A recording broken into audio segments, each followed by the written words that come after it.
you should deregulate the system, the market itself, and B, you should lay off on all of the formal education requirements that are currently a huge burden around the necks of people who would like to enter this field as suppliers. Now, obviously, you want to have some checking of qualifications, as you do with any job, right? You have interviews, you have, submission of CVs, you have, reference checks, you have all those things in regular jobs. What you don't have is the extra burden of these additional specific educational qualifications that you must have in order to supposedly be suitable to care for young children. And this is in a world in which plenty of people care for young children who've never gone through anything like that sort of check, i.e. regular parents, right? So parents are having kids all the time. They don't have to go through some sort of quality check before having children. Why are we making this happen? And I think the underlying concept or mindset is, well, if I'm going to engage this childcare provider, I must have assurance that my child is going to be well cared for, and that assurance must come from the government.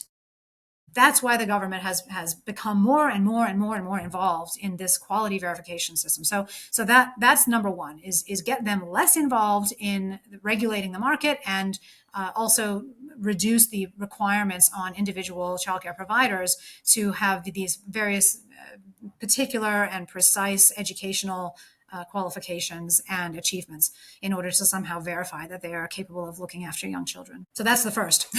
On top of that, I would say there is a need to recognize that very young children are best served not in institutionalized childcare environments where you have high staff turnover, for the reason we spoke about before. Very young children are used to the dyadic relation between themselves and their mother. They've had that in the womb for 9 months.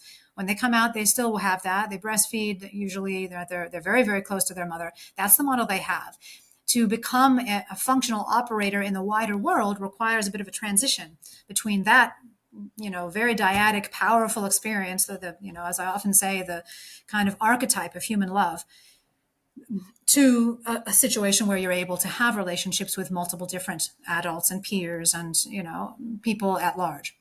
And so during that transitional period between birth and, say preschool, age 3-4, it is, I think, shown in the literature to be preferable for those very young children to have a model of care applied to them that is similar to what they would get from the mother-child relation. And so family daycare is the type of care that most mimics that. You have a single person, usually a mother herself, operating usually from her home or some, home-like environment, taking in maybe 2 babies and a bunch of other children, and treating everybody dyadically, right? Every child in that scenario has a relationship with her specifically. There isn't this staff turnover. The children can invest in the relationship with her. And might I add, as a person who's used these kinds of services for both of my children have grown up extremely well adjusted. And there was never a competition between the relationship they had with her, with the childcare provider, and the relationship they had with me. Young children are very capable of having love for both the mother and the childcare provider. That's not, sometimes mothers express this concern to me that there would be a competition for their affections or something. If you are a good mother to your child, that child will love you. In fact, even if you're not, that child will love you and continue to love you in almost all circumstances.